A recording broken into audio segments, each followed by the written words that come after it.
Welcome back to the Live Courageously podcast show in episode 77. The show was on a hiatus as I was producing a feature film last month in May, but it's great to be back. And I have some great guests with me today, so it's a great way to come back. I'm your host, John Duffy, and Live Courageously has been the conscious theme of my life for the last 3 years since the beginning of the pandemic in 2020, and an unconscious theme for most of my life. Courage is resistance to fear, mastery of fear, not the absence of fear. And there's something contagious about someone who is courageous. So today's show is with two very courageous women, the Perez Sisters from Williamsburg, Brooklyn, New York City, New York in the house. They are entrepreneurs, activists, indie media newscasters, podcasters with their Cafecito Break show and much, much more that we'll be exploring. So I'd like to welcome them. And greetings, Rose Angel and Alex. Welcome to Live Courageously. Thank you for joining us. Woohoo! Thank you for having us. We're very excited to be here. And we love the title of your show, John. And we love your hat representing the Bronx. Yes, indeed. And we'll talk about the Bronx later, too. But, you know, I grew up there in the South Bronx and lived 18 years of my life there. So definitely that's where I resonate from. But I like to always ask my guests two quick questions. And the first one is, how did we meet? Because most of the people I have on my show are people I've actually met in the real world and not just on social media. So how did we meet? I love that. I love that you make that distinction because it's true. I think that these days so many people are meeting online, right? In some way or the other. But we met at the last AMP Fest in Arizona. My sister and I, we were working for a super PAC that was representing RFK Jr. And so there we were tabling. And all of a sudden, who comes towards our table? None other than John Duffy of Live Courageously. Mm-hmm. And little did we know we would wind up having an amazing conversation with you, clicking immediately with you. And it was just such a treat to have met you at AmFest. Yeah, you never know when you're going to meet new friends. Mm-hmm. Well, it was so cool because I was walking by. I didn't expect to, see your booth. And then, I was listening to you and I was like, okay, these are New Yorkers, Boricua. And I'm like, okay, this is cool. I got to go over and talk to them. And I'm glad I did. And, we got a chance to really, and then you asked me that you wanted to interview me on camera. And I was like, yeah, sure. After a little bit. And that was fun. And I got to know a lot about your background. I asked you a lot of questions at the time and I was like, wow, you have such a great story.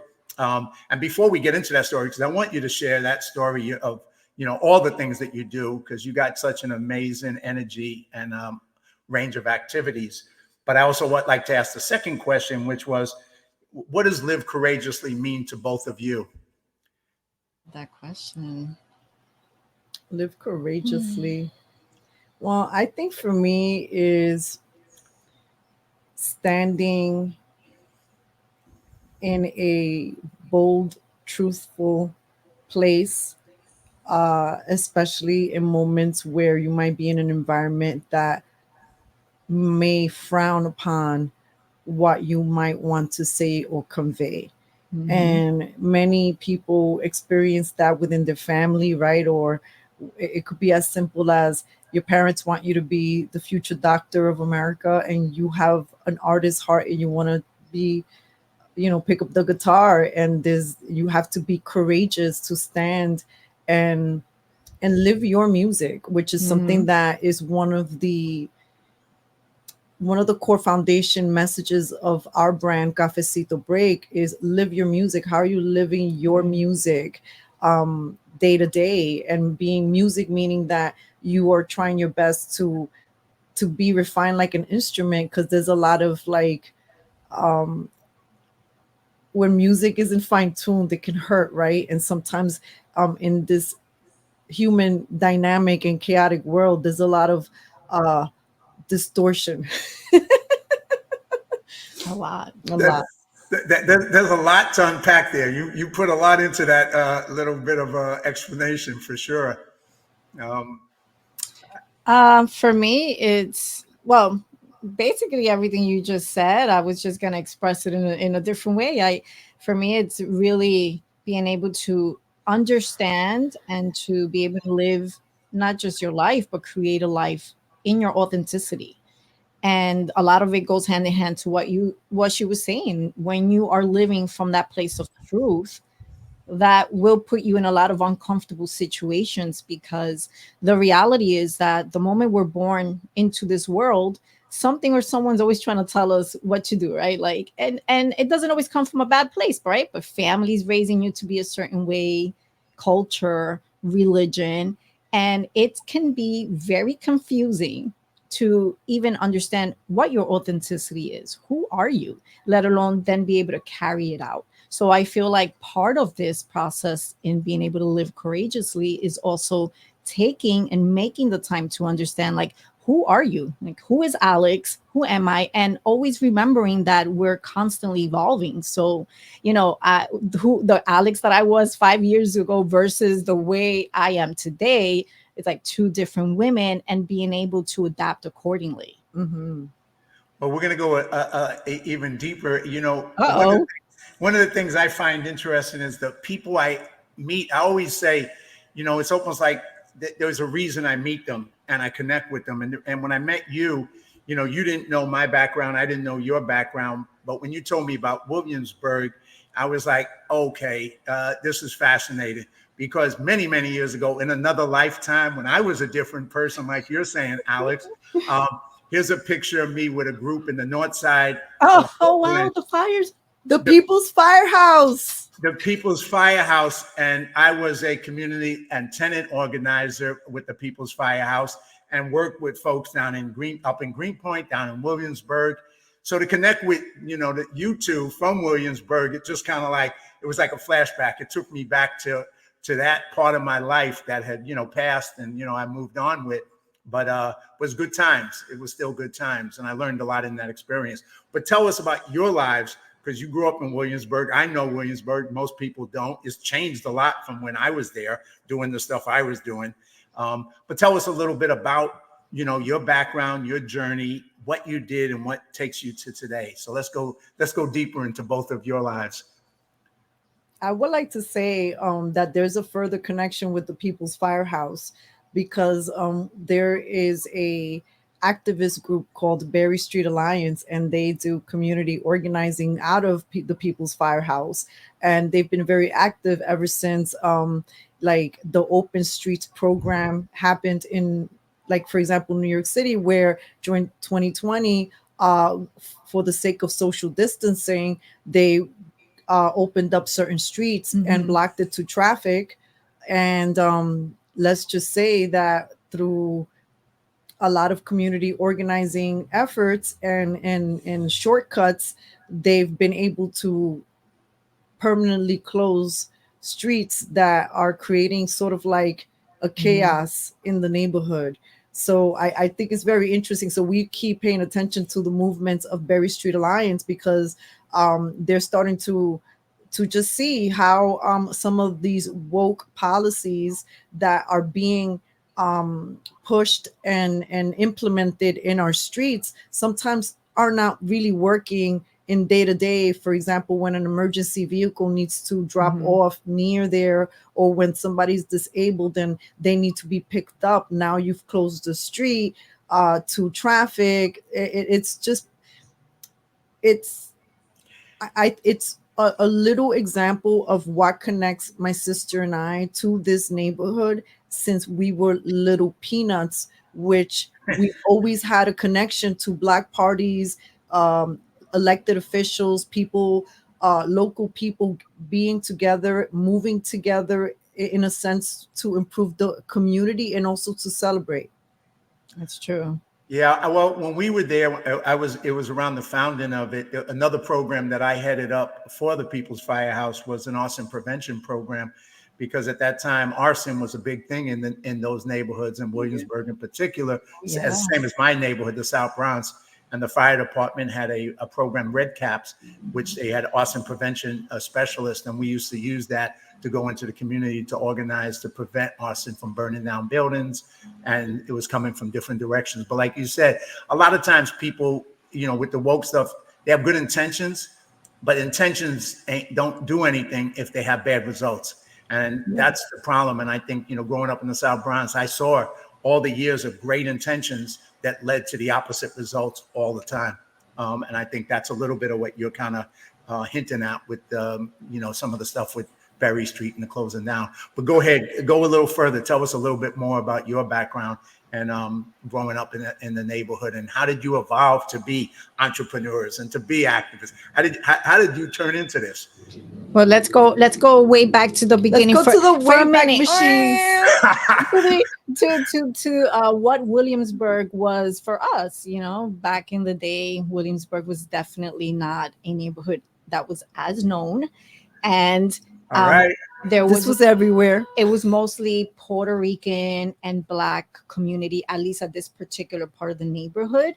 Of course, we were surrounded by Polish, Italian, Hasidic. So it was almost like very definitive lines about in terms of who lived where. Yeah. Right.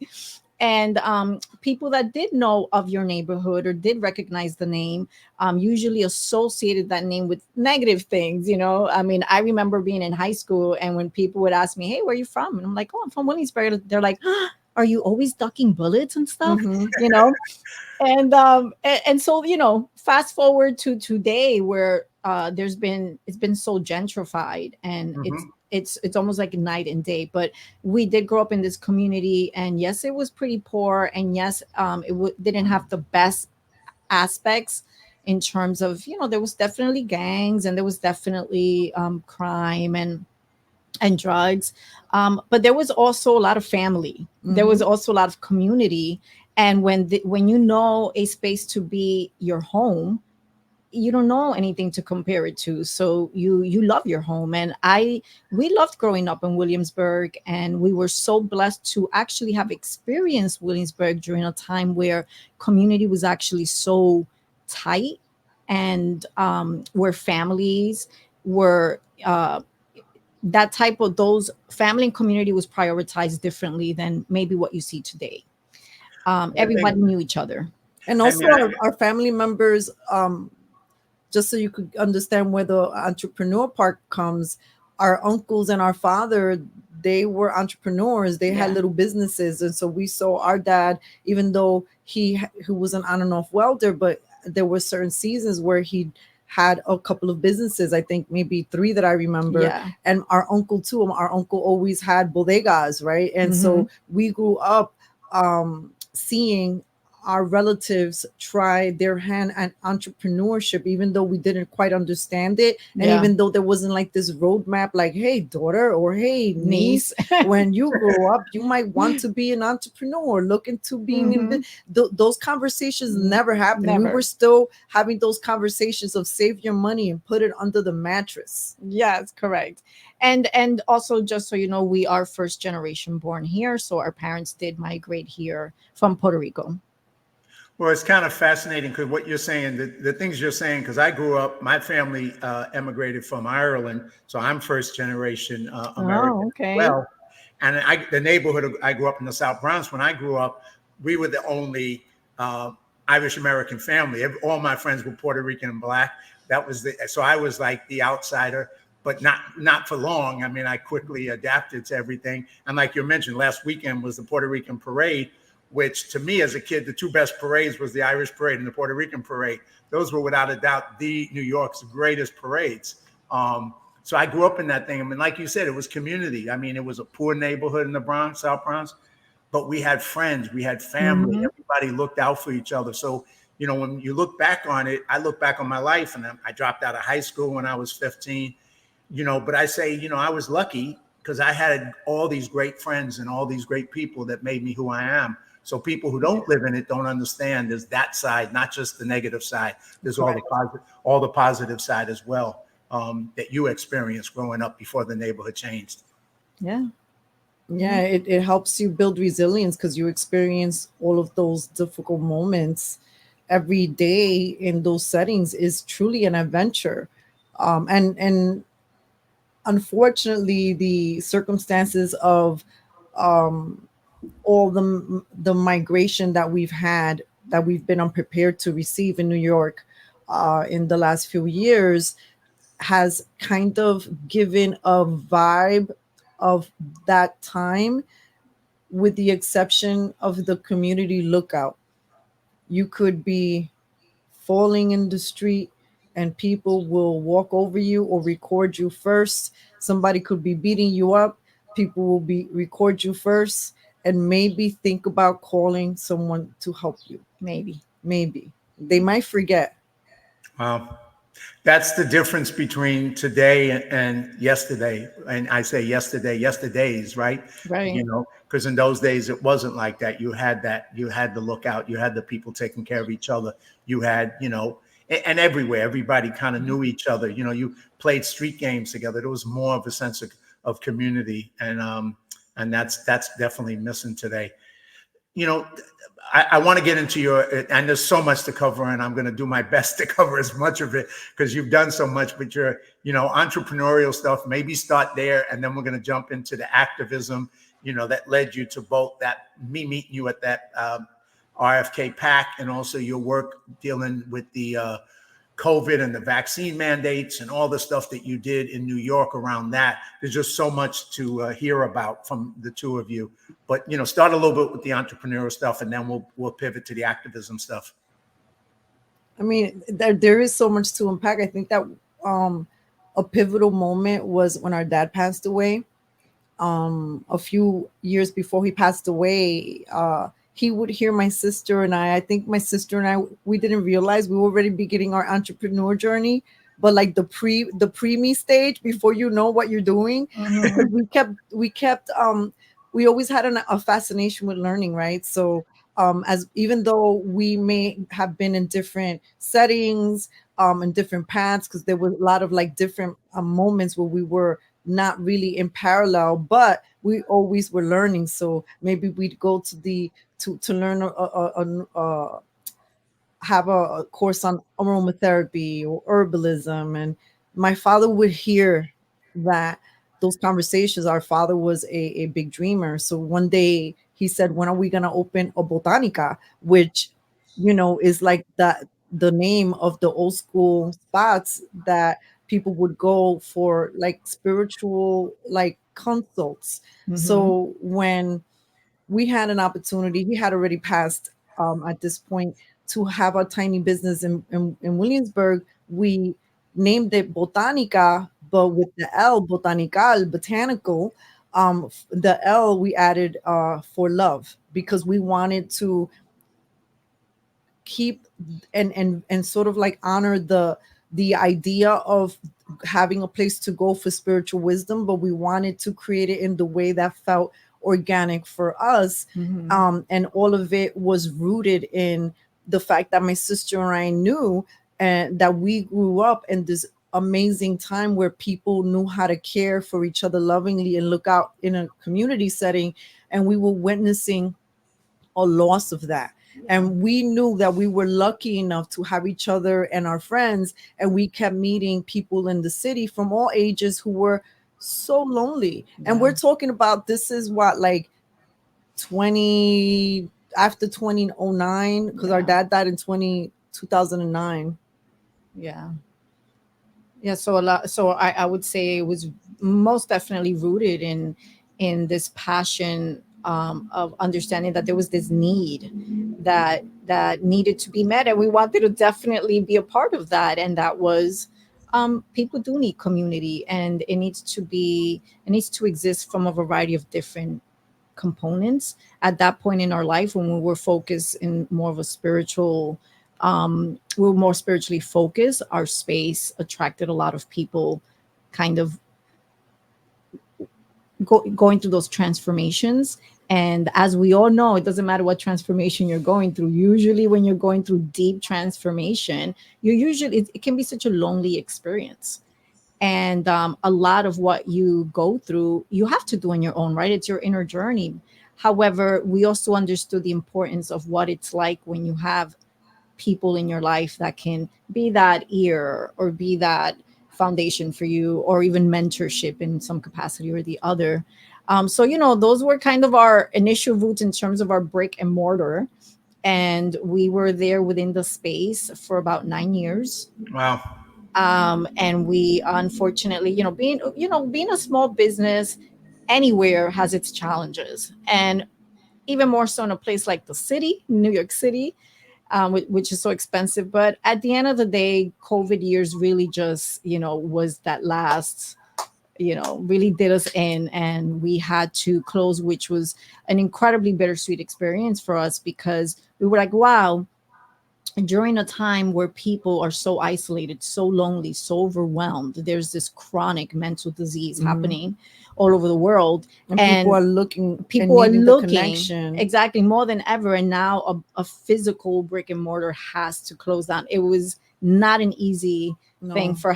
for us to accept that. At that point, we Well, had to do. having done it, like you said, for 9 years, 10 years. I mean, I remember a good friend of mine growing up, his mother had a Botanica in East Harlem.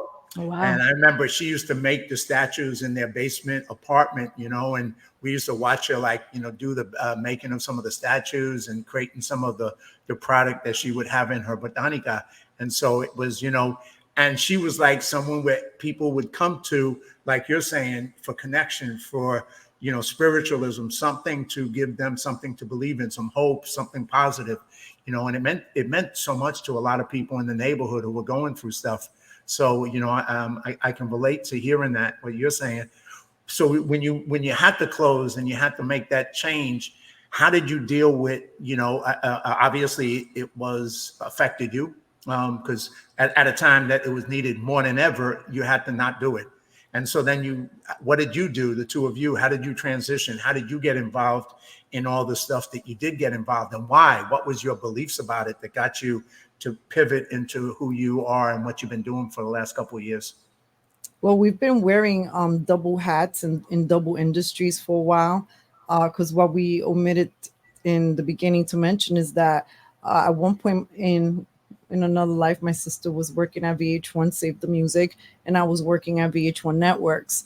And Wow. during 2001 9/11, the scary day of our lives, Yeah. that where my sister and I lost each other. We were in that building. Those moments you never forget. But media and medium being in the middle, right? Everything about our life, down to even our skin color, even the harmony of our skin colors, just our textures, like there's always an invitation, even in our sisterhood, to always sort of don't a lot of people find themselves so easy to be in a certain cup. If you're like this, that means you need to look like this and think like this and act like this, etc. And my sister and I, just by just our nature and our relationship, there are many times that became sort of like, this doesn't make sense. We need to explore it more. So I think we've always had this curious heart. At one point, I think we were both interested in maybe exploring a political path, but we realized it was really dirty. And I've always enjoyed the medium of communication, of telling a story, of television. And at MTV, I worked at MTV and also BET Networks, and I was a line producer. So we would write show productions, and I worked and supervised Just like I do. So line producing. Wow, that's cool. but not for film, right? I know it's a little bit more involved Yeah, for film, different. so it's very. I respect it. Someone one time asked me to look. Would you consider being a line producer for a small film? And I was like, oh heck no, oh heck no! I'll stick to the TV world. Thank you very much. So I respect your work, sir. But at the same time, while we were giving birth to our brick and mortar botanical, Cafecito Break was also born. So that would, because we were like, okay, this is our little shop, but where are we going to go and have community events? Where are we going to go and have speaker series? So we were first birthed at 2011, Cafecito Break, and it was community events. Yep, Cafecito Break, unidos somos más fuerte, which means united we are stronger. And those shirts were actually the idea of those shirts was, we were trying to march in last year's Sunset Brooklyn Parade, Puerto Rican Brooklyn Parade. And when we applied, we got accepted, and then the person did a little bit more digging and saw our Substack, and I guess read medical freedom and intuited that to mean Trump, and we got rejected from a small parade being like, sorry, this is not a Trump rally. And so we made those shirts, like cancel culture. And that's unfortunately one of the things that we do advocate here in New York City, because New York City is really blue. And when you're Puerto Rican, a lot of people want to put you in the democratic socialist thinking cap, and we're not like that. We ask questions, and that intersection of having people come to you from all sorts of life and trusting you with their innermost conversations, and now you have clear windows as to what's happening in your neighborhood. And then when we would go and report and cover local events, we're getting sometimes an exact match as to what we're hearing very privately. And many of those times is when you see us pushing a certain topic on our platform because we feel like God is asking us to cover it. And many times those are uncomfortable situations, conversations, and they have gotten us canceled. It has meant less work. We don't get contracted to work. We any nonprofit connection that we used to get for like freelance gigs, we don't get those phone calls anymore. And it's living courageously and learning. I guess we're learning a new map. It's a new roadway because we don't know where this is going. We just know that no matter how hard the road gets, we rather live in this sacrifice than betray ourselves and our hearts and our souls and the name of our family legacy. I mean, there's just so much here. Yeah. Well, I know Alex mentioned early on in the conversation about, how you are different 5 years today from 5 years ago, and I identify, because, and I'm going to ask you some questions about that. But like when I was growing up in the Bronx, it was a time of protest. It was a time of radicalism. I was hanging out with the Black Panthers and the Young Lords Party and protesting for Puerto Rican independence and doing all that stuff. So that was part of my identity back then. I was a socialist. I was a communist. I went down that path for many, many years until I shifted. And then all of a sudden I had, I would call it some wake-up calls, and I started to reanalyze what I believed and why I believed it, and I changed. And, who I am today is a lot different who I was at that point in my life. But, one of the things you say here, which is, free thinkers, and that I think is something that, identifies, I think, to be powerful, to be a free thinker, to be willing to not necessarily go along with what everybody else in your tribe, your community, your crowd goes along with, and you're willing to think for yourself is powerful. If you're willing to do it, it takes bravery, and it isn't easy. But that's what I saw in both of you when I met you that time, was that energy, that courage. And that's kind of why I was like, wow, these two sisters are cool. They're really cool. So that's kind of why I wanted to have you on so bad. But tell us a little bit about that. Why do you think you were, able to stand and think differently and, be willing to, go against the tide when the tide was going in the opposite direction, especially with the whole COVID mentality? Well, to kind of go back a little bit, we were raised in a predominantly Democratic family, as most Puerto Ricans tend to be, and community. But being young, I would say definitely one of the elements that affected or influenced how we thought or how comfortable we started to become within the world of politics, or just learning to step back and look at things differently, was that we had relatives that were very active politically, and they would kind of take a few of their nieces or nephews under their wing and, take them to these political events. So we grew up around local elected officials and a lot of these political environments. And little by little, like, there's a few things that happen within these worlds. Like, one, you learn to have a comfort within these worlds. And you learn to feel like you're not as outside of it as you may feel as some people may feel if they're not active politically. Some people just don't see how they can connect, or they don't really see themselves within these worlds. But when you are in these worlds, you also start to understand little by little. Obviously, when you're young, you don't see the full picture, but over time, you start to see things from different perspectives. You start to see the patterns and understand them a little bit better. You start to see the corruption, a little bit of everything. And so essentially, our relatives really sort of seeded us within these worlds.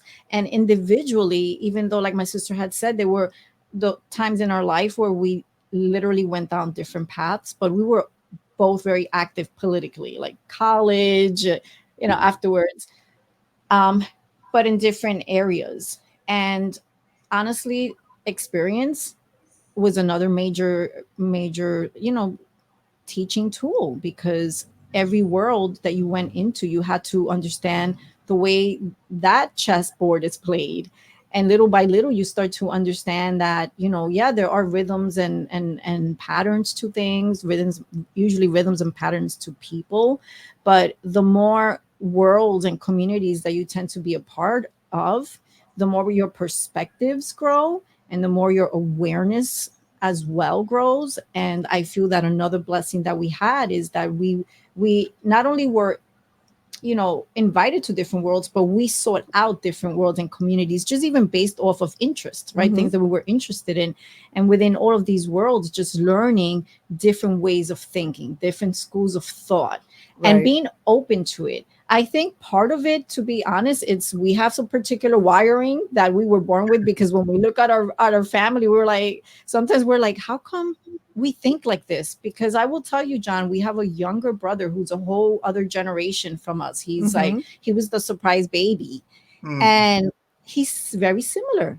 Just the way he thinks, and his the way he looks at everything, the way so smoothly can just sort of step back and not get lost in the sauce. And so I think also part of it is genetic in some way. We don't know who we get it from specifically, but there were certain things like to sort of like narrow down and get to the question about why we ended up let's say advocating for freedom and medical freedom specifically, is also based on just our lifestyle. My sister was going through all the vaccine conversations with her children in school, and all of those things, and all of those conversations that it brought up. I would learn as a titi by default.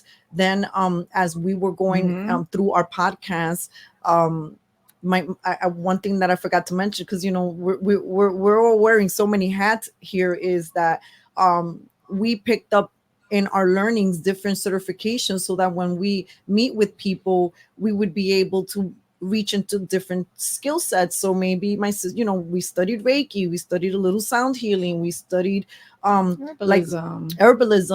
I got certified as a holistic health coach. That's the intersection when you start learning about vaccines and vaccine health and all these questionable ingredients. So because our podcast we started our podcast in 2012, Cafecito Break, and the woman that I was hosting it with from Texas, she was a big advocate, also big mama bear like my sister, about what's going on in these with our children, what's going on with these autism rates. And of course, then these great documentaries that have been put out there little by little. We didn't realize is that we would be watching some of these documentaries of people that we would end up working around when the world went dark in 2020. Yep.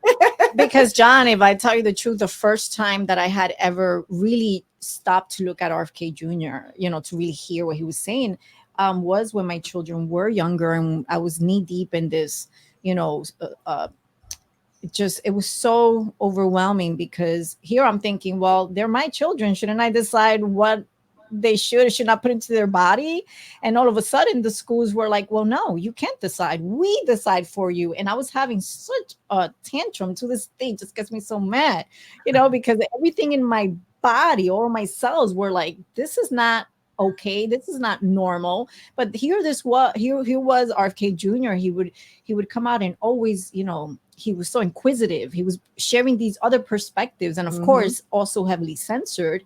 But that was the first introduction I ever had to him. Little did we know, right, that all these years later would sort of circle back in these capacities, and that a lot of what he was talking about already would come to the limelight in ways that, back then we couldn't imagine that they would have, because as we all know, these areas, these topics, even to this day, are still so polarized.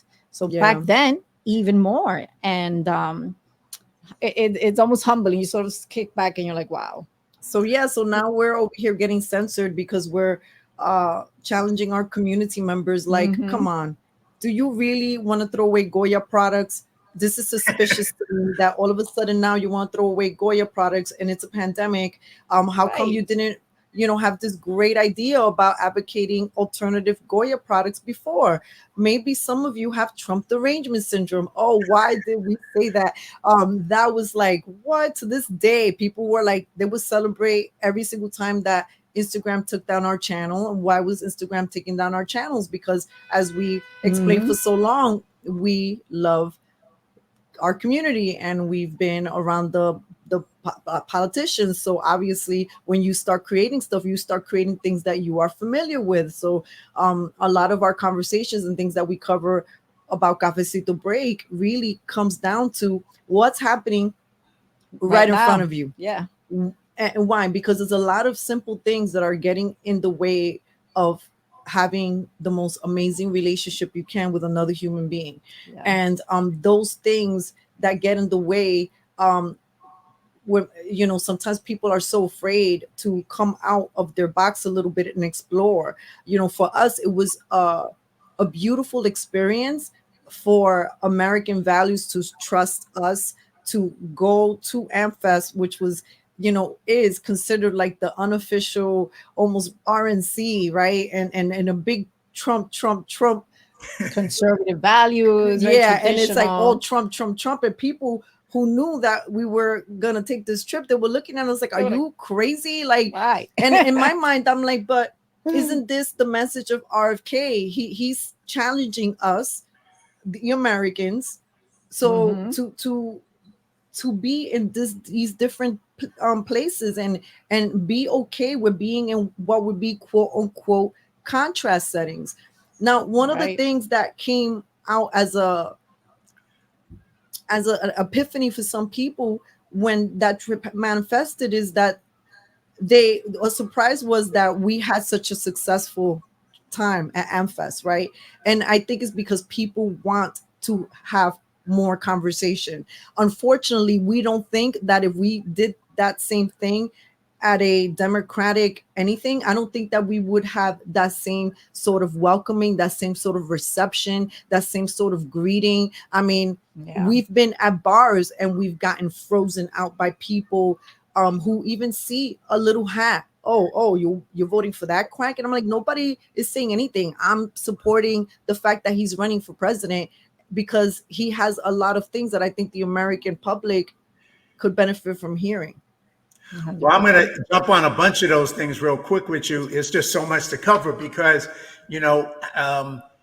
like RFK, for example, just put that picture up when we met there, and you obviously, I read his book, Fauci. I run into him at Gold's Gym in Venice. I work out there, so I run into him. So I talk to him, so I have, I've had a chance to, have short conversations with him.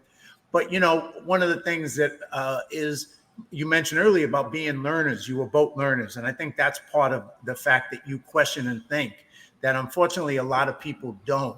And a lot of people are, I couldn't believe it because I've always been into health and fitness. And when COVID hit, I just saw all these people become totally afraid, just total fear. And everybody who used to be doing all kinds of brave things now were like locking themselves in their house and not coming out and just totally living in fear. And I rejected it at the time.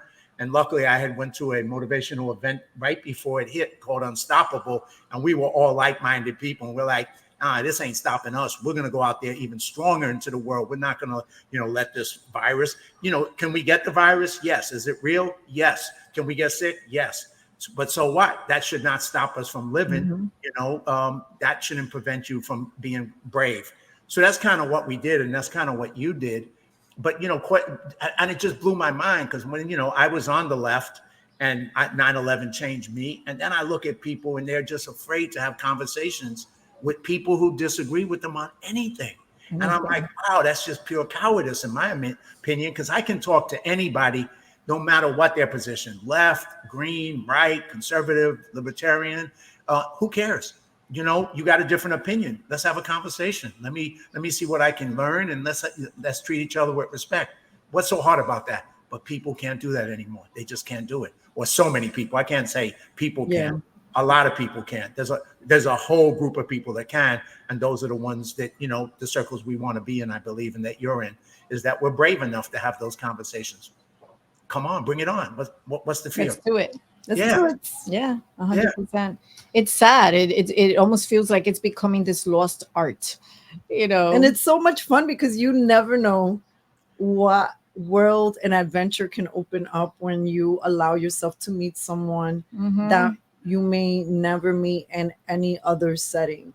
And for me, it's like, I'm like, listen, I'm not trying to go on the next vacation with you. We're just having a little friendly chat. Like some people feel like, I don't know, why are they so scared to even say hello? Oh my goodness. Look, we were laughing the other day. I mean, people are even sensitive about looks.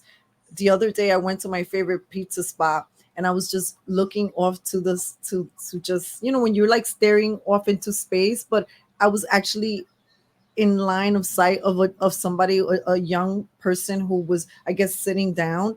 And all of a sudden I noticed by the corner of my eye, he pops up and then he starts having like a tantrum. And then I look at him and he's motioning to me like, why the heck am I just staring at him? Like it interrupted his pizza eating experience. And he started having a meltdown towards me, but I wasn't even looking at him. I didn't even realize that he was in front of me until he started motioning. But this is how sensitive people are. And that's, unfortunately, that's a thing these days where people put people on video who think they're looking at them. Well, it's funny you mentioned that. Wow. It's just so funny because yesterday I was walking in Santa Monica and I'm walking past this guy and I look at it. I look at everybody, right? I look at him for a second and he goes, "What are you looking at?" And, part of my Bronx was to respond like, "I ain't looking at you," to come storming at him, right? But I just kind of like shook my head and I was like, oh my God, what is happening? The mental illness that are affecting people, because if somebody looked at me, I'd be like, fine, hey, that's cool. But something's happening and has happened to people because of the isolation, because of the mental illness that's been created by all the propaganda, that people are walking around, unlike they used to be. And it's sad.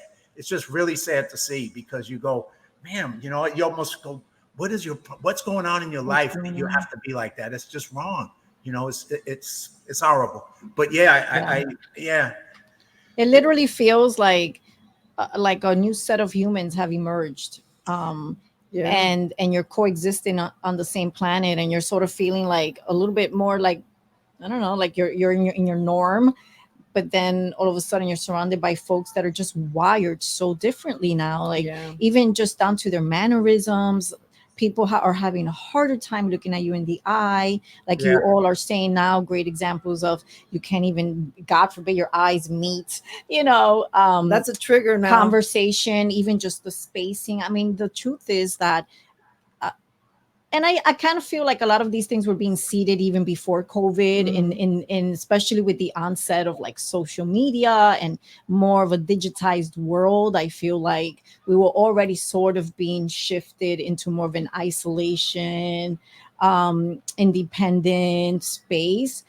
But definitely those COVID years really just, it was such a concentrated experience for so people. And especially, like you said, John, people that were so afraid, and they got it. Honestly feels like we woke up and half the world was hypnotized, because I couldn't understand why everyone around the world all of a sudden were sounding, behaving in the same ways. Yeah, Like in the same rhythm. you never see that, like we adapt to our ecosystem, right? Our neighborhoods, our community. You never see behaviors and patterns be exactly the same across the board worldwide.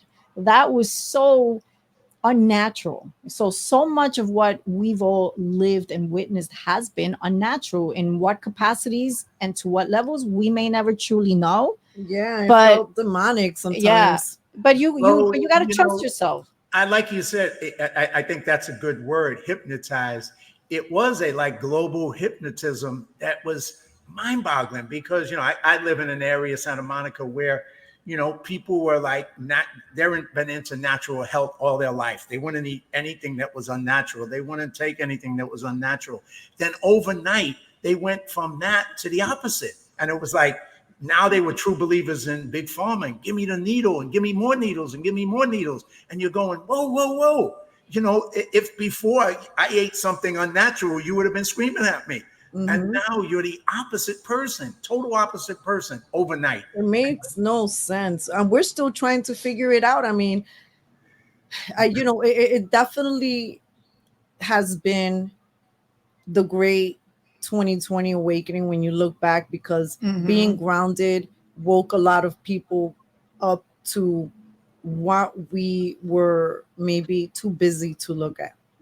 Yeah. Right now there's no excuses. A lot of parents woke up to how the educational system maybe is not as effective as they think that it could, when they would see what their children were learning, what they were being subjected to through online, what agendas, right? Some of the young kids that we know, because their curriculum was so one way, the young kids would find themselves sometimes talking to us because they wanted to feel they could be in the presence of an adult, somebody maybe with a little more insight, that was not going to make them feel like a piece of crap because they had a question, because maybe they weren't buying into why Joe Biden is the greatest thing since the creation of human beings when he was running for president, for example, or why AOC, why didn't everybody like AOC, for example, like what's going on with you, you're jealous, it So was many the most examples. ridiculous things. Now, one of the most alarming moments for me during that time was to witness, I how there's local community board meetings everywhere. So we went to one, and for those who may have never visited a community board meeting, that's your local elected officials, your business people, your nonprofit movements, and people and concerned neighbors. Sometimes there are new proposals coming up, anything that's happening with your neighborhood within that part section. So anyway, I go to the meeting. The Brooklyn board president is there. Elected officials are there. Every single person in this meeting is masked. And we already knew, we already had enough information about this. But there was one lady in of this auditorium filled with movers and shakers who, if she saw your little nose, she would get on her mic and she would scream at you like if you were in kindergarten. And for me, that was a nightmare wake up call, because I'm like, these are the people who are in rooms together, supporting and creating policy together. And we're talking to a lot of community members that are telling us all the time who is our local elected officials. They don't listen to me. But as my sister communicated earlier, it's a two-way street. Part of this that many Americans are learning the hard way is you have to be a little active, or you have to know a little bit more about what's going on in the community. And we've all gotten a bit too comfortable trusting who we thought were going to create policy that was going to be for the better health of our communities, and the tax-paying population. And coming to the very scary reality that a lot of our elected officials in specific areas actually know less than you sometimes. Yeah. And so there they are making these, decisions that will affect the fabric of your life within that community. And they're making it based off what? Who's providing you the information to base it? Are you even qualified enough to ask the appropriate questions? Do you even know what questions to ask? Are you bringing in a variety of different perspectives? None of that is happening. Most of it has been hijacked by some sort of wokeism. I feel like when we visit these offices, you see more of a representation of what diversity is supposed to look at like, but we don't really see that practice, and we don't feel like they really do speak to all of their constituents. It's almost like it's un-American. Well, I go to two gyms, and it's 2024. I go to Gold's Gym and I go to 24 Hour Fitness in Santa Monica.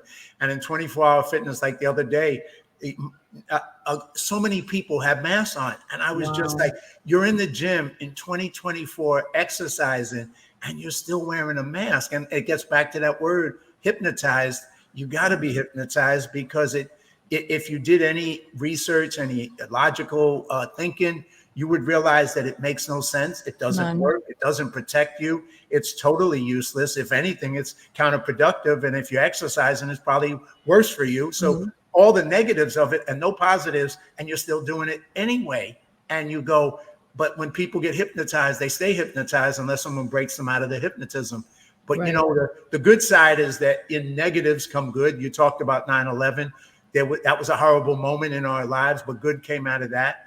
And I think, like you said, people getting active now and realizing that they got to take control of the school, their community, their family, not let it up to the politicians and the people who supposedly look out for your interests, but really don't. They just look out for themselves. And so it's leading to people like yourself and others doing that, which is the good side.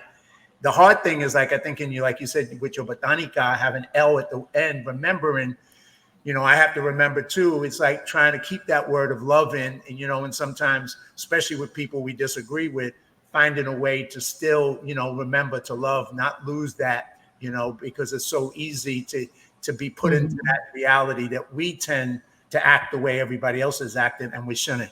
We got to remember that we have to have that. We got to come with love, even when it's harder, even when it's hardest. If we can do that, we can make an impact by our example. And I think that's what both of you have been doing, what you're doing in all the ways you're doing it. Thank you. It's really, thank you so much. It's really about going back to simple. Yeah. And the way we updated our business when we had the Botanica is, we didn't feel called to working in the ways that others have in the past, and our language was really like the earth medicine, the plants, the crystals, and that's what we had in our store. And really what we would do, sometimes we would have a small plate of like crystal quartz or rose quartz, and there you look at them and they're all slightly different. Some of them are a little lighter, some of them a little darker, some of them have rougher edges, smoother. And we would tell people like, okay, this might be your family. You see, they're all a little bit different. You might be from the same family, but everybody has different attributes. And some people are maybe more rough around the edges. Some people are smoother. Some people are lighter, darker, happier, brighter. But embrace your uniqueness. This is sort of like a reflection that God makes beautiful things. And how are you taking and looking out for yourself at this moment? What is it that you need? What is it that you're longing for? And look, my sister and I are happy to report that we witnessed many people meet the moments that they were looking for. Somebody wanted to move, all of a sudden they're like, sorry, I'm not gonna see you again because I'm living in New Jersey, or I'm moving to Berlin, or guess what, I got the new job. And we heard that time and time again. And when you think back, I mean, when someone shares with you some of their most amazing moments. Like, we have botanical babies, we have women and men that we've met that were about to, create a child, and then they created the child and it was in the oven, and all of a sudden it comes out and we're like, this is a botanical baby, come meet your titis. It was a really blessed experience for us. Yeah. We would always joke that Botanica was an apprenticeship for us too, because it's like you experience it all, the good, the bad, the ugly, because life is a little bit of everything. That's right. And so it's like part of transformation, part of healing is being able to say, hey, I do got to look at these parts that are not easy. I do got to face these things that scare me. But when I do, I am gaining all this beauty. I am gaining all this, courage. I am gaining, a peace. Mm-hmm. And, for us, we were always very passionate about trying to find the ways to connect with people universally. So it doesn't matter what brought you into the shop, what triggered that moment for that person to walk in. At the end of the day, we really wanted to meet you and find, like, universally, hey, how do we connect? We're all so different from all walks of life, but the reality is we're also very alike. And, when we span it out in the way we're looking at our country right now, we have become so incredibly polarized in this country. But I feel like part of our healing process needs to be that we got to start reminding each other how alike we really are. Mm-hmm. Most of us, like, we all want to be healthy. We all want happiness. We all want to go buy food that we could afford. We all want to have community. Yeah. We want to have schools that feel great, safe streets. Like, if we really start to go down the list of the things that we probably all have in common, it's probably way bigger than the ones that are not. But that has been, through media and through, so many mechanisms, it has been communicated to be the opposite. But part of the healing that needs to happen is, hey, the reality is, yes, there's so much work to do from so many angles, but there's so much beauty within all of us. And there's so much that we have in common. And when we could just tap into that, we can move forward. Like, I'm hopeful.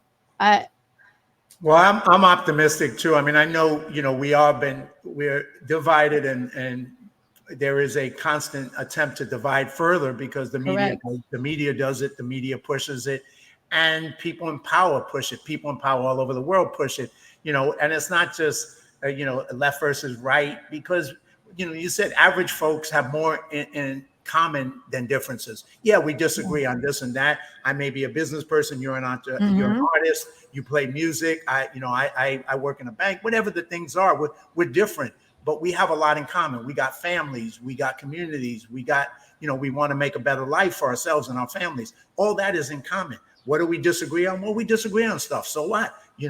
That's fine too. Disagree. Mm-hmm, right. But there's people in power who, if there's a division, I see it's the people in power throughout the world versus the majority of the people in the world. Amen. And the average person, that's who we got to unite with. The people in power, they're out for their interest, their power, their money. And at the end of the day, they want us to behave a certain way for our interests, no, they don't care about us, for their interest, their power, and the continuation of what they do. Those are the ones, and it's a small group of people when you take it down to numbers. They're a small group of people. The majority of the people is the majority. And so hopefully we can find a way to communicate with each other, and, whether we back this, you were, up in here, I'm going to put a picture up in my neighborhood, the Crotona Pool. I was from Mott Haven down below. I used to go swimming up in Crotona Pool where they had the rally for Trump up there, and you guys were up there, right? Yeah. And, I don't care who you like or don't like. You love Trump, you don't like Trump. You love Robert Kennedy. You don't like Robert Kennedy. You like Biden. You don't like Biden. The point is being able to express yourselves wherever it is. And it was great for me as a South Bronx guy to see my neighborhood, my hood, come out and express an opinion, their beliefs, what they feel, right? And not be afraid to do that anymore. What's wrong with that? What's wrong with that? And listen, it felt great. It felt great. And hashtag, it's not a cult. A lot of people like to dismiss that, but I think that, a lot of people also searching for connection, and people are feeling lonely, and people just want to be in spaces where they don't feel like they have to answer 1,000 questions just to maybe be allowed in. Or that they feel that they have to be in some sort of survival mode because They just want to feel comfortable. They want to feel connection. And, that Bronx experience was full of a lot of that. If I Yeah. tell you the truth, that overall, my favorite part was the energy of the people. Amen. And the conversations and just how good people felt. It was Let's wonderful. have more of that. Yes. There's a Bob Dylan song that I always quote. It's something is happening here. You don't know what it is, do you, Mr. Jones? And something is happening. That was an example of something is happening that people don't know. They think they know what's going on, but people are changing. People are experimenting. People are thinking for themselves. People are coming up with, feeling, and that's a good thing. Back in the 60s, when we were on the left, we used to say question authority. Nowadays, people forgot that. Why not? Mhm. Why can't we question authority? Why can't we question doctors and scientists and teachers and everybody else? That's a good thing to question. It's a good thing to think. Why are people afraid to do it now? They weren't back then. Why are they afraid of it now? Right. What's the Reason danger? You're gonna be able to think for yourself. Wow, that's it. That's scary.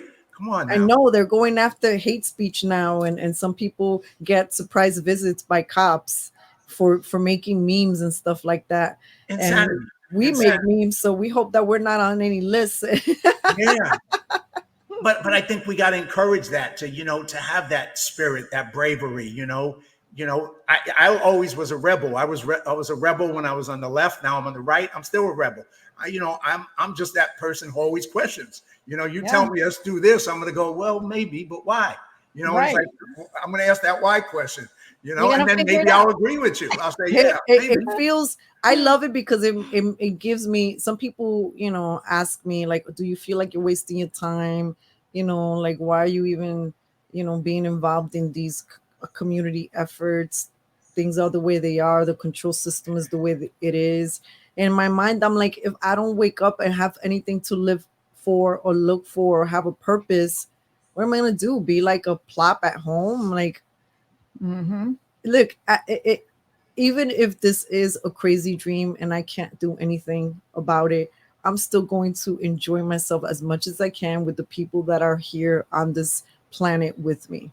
And we're gonna continue trying to Yep. effect change. Amen. You gotta have that dedication and commitment as well. It's worth it. Yourself is worth it. The people you love, community, your home, it's worth it. Yeah, well, I could speak with you for hours.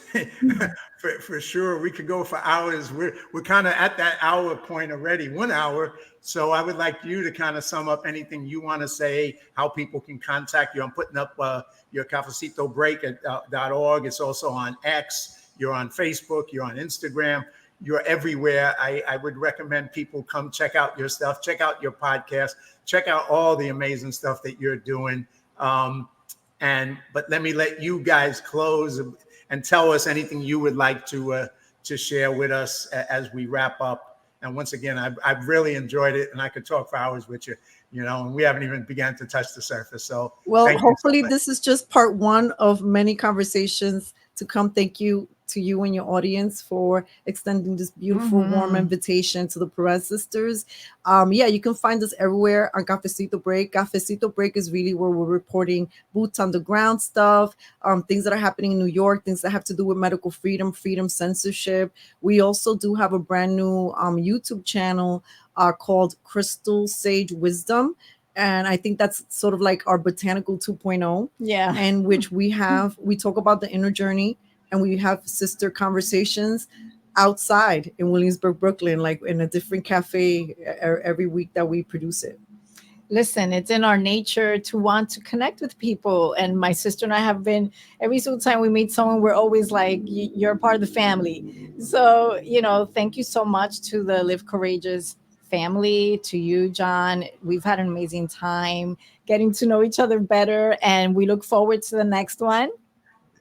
Yes, and maybe I'll be in New York. I'll come to Williamsburg and get to see you out there. And we'll do a boots on the ground live Cafecito Break. That's right, a live one. I love it. That'd be nice. And if you ever need me to come on your show, I'd love to do it, of course. And You know, We once got to again, arrange that for sure. Mhm. I would love it. I love it. But it was great talking to you. I'm so, you know, God puts people in my life, and obviously meeting you that day was another example of that. So I feel grateful and blessed that I had a chance to come across you and connect with you. It was a good day. It was a really Thank you. good day. We feel the same. God bless you. Amen. God bless Amen. you. God God bless bless you you and your both. audience. Thank Yes. you. And best with everything you're doing. And we'll be in touch. And I'm going to close out the show. Thank you so much. Ciao. All right, everybody. I hope you enjoyed that. I hope you enjoyed the Perez Sisters, and they inspired you. They made you be a free thinker, made you, you know, realize that there's so much that you can do, and it's on you to take responsibility to create a better life. So check them out. Check them out on their page, cafecitobreak.org, and follow up with them. And until next time, you can check out all my podcast shows on live-courageously.org or Live Courageously on YouTube, and check out all the 76 shows that I've done. And once again, thank you, everybody. Until I see you next, make your life a masterpiece, and God bless.